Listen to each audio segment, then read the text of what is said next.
Bueno, muy buenas tardes. Corresponde entonces hablar ahora del régimen de excepciones. Lo que nos pareció que era muy congruente precisamente con el último panel, que era el principio de máxima publicidad, porque les decía en algún momento que es todo un reto balancear estos dos conceptos. Las excepciones siempre, bueno, primero siempre tenemos que partir del principio de máxima publicidad. Esto quiere decir que y las excepciones en realidad deben de ser muy limitadas y deben de referirse a aquello que es la información de tipo secreta, la información de tipo confidencial, la información sensible, pero siempre el principio de máxima publicidad debería de prevalecer, porque es un principio que tiene que ver con la transparencia, con la participación ciudadana, con la rendición de cuentas.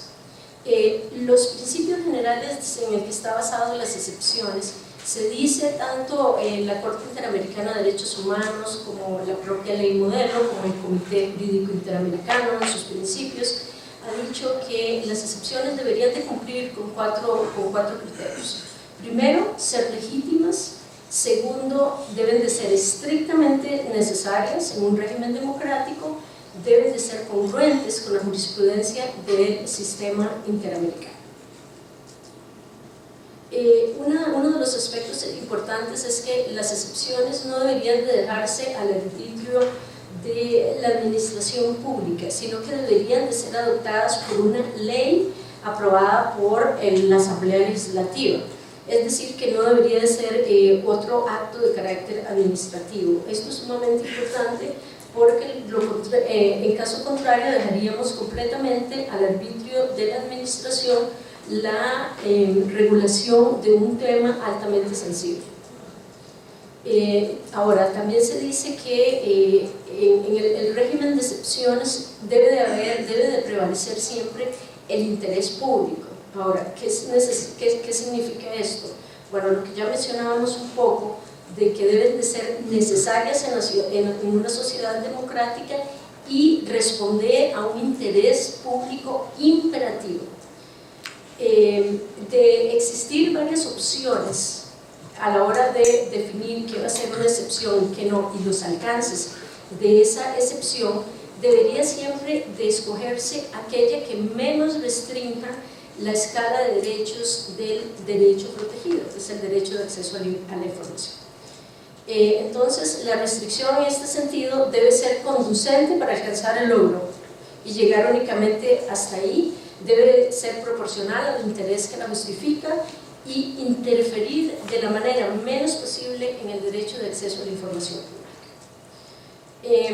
Respecto a la carga de la prueba y al principio de necesidad, siempre es el Estado el que debe de establecer las restricciones que están bajo su control, y siempre es el Estado el que le toca probar que efectivamente esas excepciones cumplen con todos los principios que ya hemos mencionado.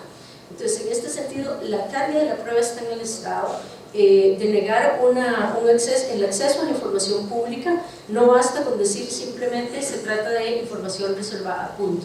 No, sino que debe de indicar en qué normativa se basa y explicar cuál es el alcance de esa normativa aplicada a la solicitud en concreto.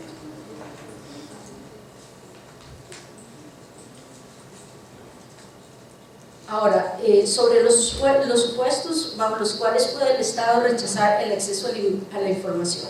Entonces se dice que estos supuestos son aquellos casos en donde exista un daño al interés público si la información es divulgada. Daños al interés público y puede ser también daños a privados, a individuos. Pero siempre debe de haber un daño a un interés. Y en caso de comunicaciones también confidenciales.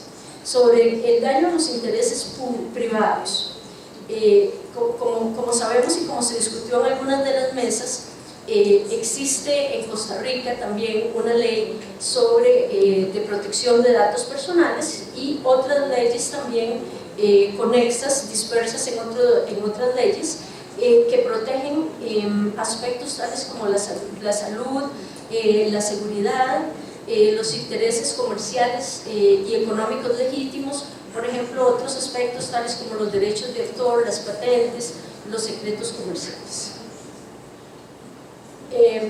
Sobre el daño a los intereses públicos, en este caso debería de haber un riesgo claro, probable y específico de un daño que es significativo y que además ha sido definido por ley, o sea, no es un daño arbitrariamente ni casualísticamente definido por la administración.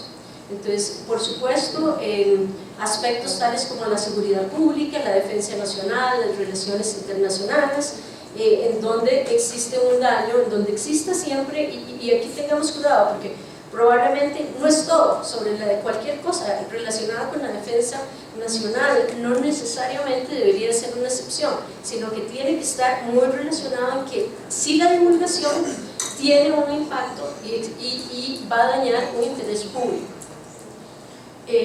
Sobre los intereses privados, por ejemplo, aquí se habla del asesoramiento de y entre las autoridades públicas. Entonces no se aplica aquí a los hechos, sino al análisis de los hechos, por ejemplo, en el caso de una asesoría de tipo legal, el establecimiento de una estrategia para tratar un caso en el que está involucrado el Estado. Si bien es cierto, los hechos que fundamentan ese caso son de información pública, pues imagínense ustedes que si el abogado de la administración tiene que divulgar su estrategia, pues posiblemente el Estado en ese caso siempre perdería todos sus casos, ¿verdad?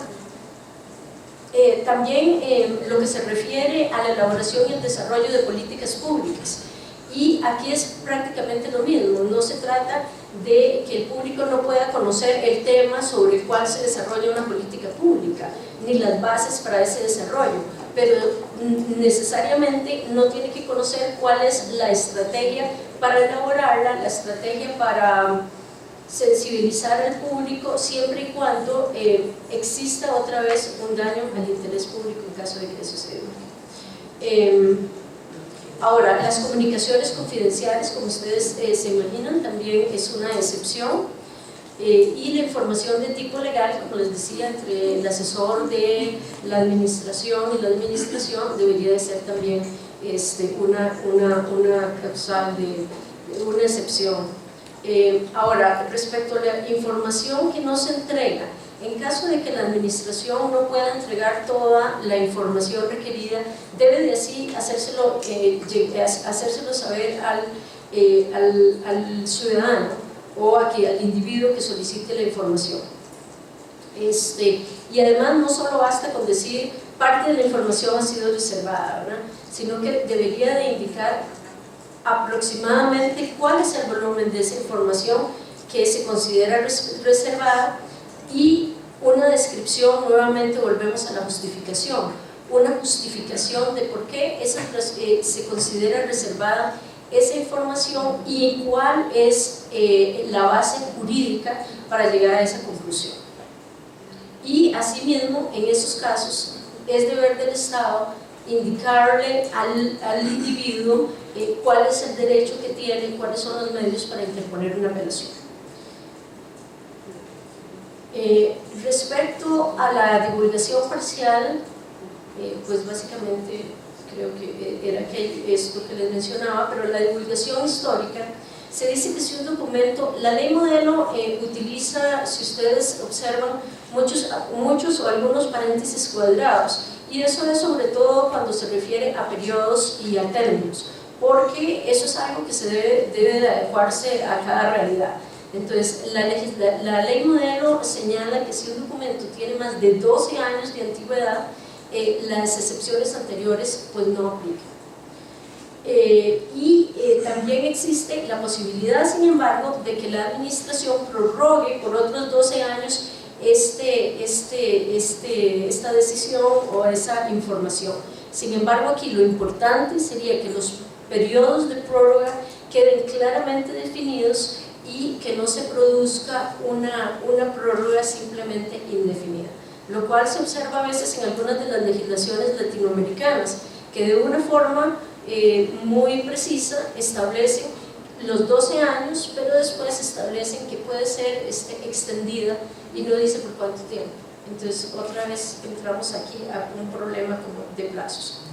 Y por último mencionarles que el tipo de excepciones que se establezcan nunca deberían referirse a las violaciones graves de los derechos humanos o a los delitos contra la humanidad.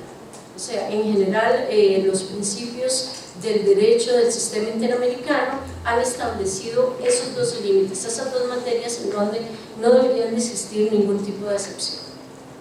Y pues muchas gracias.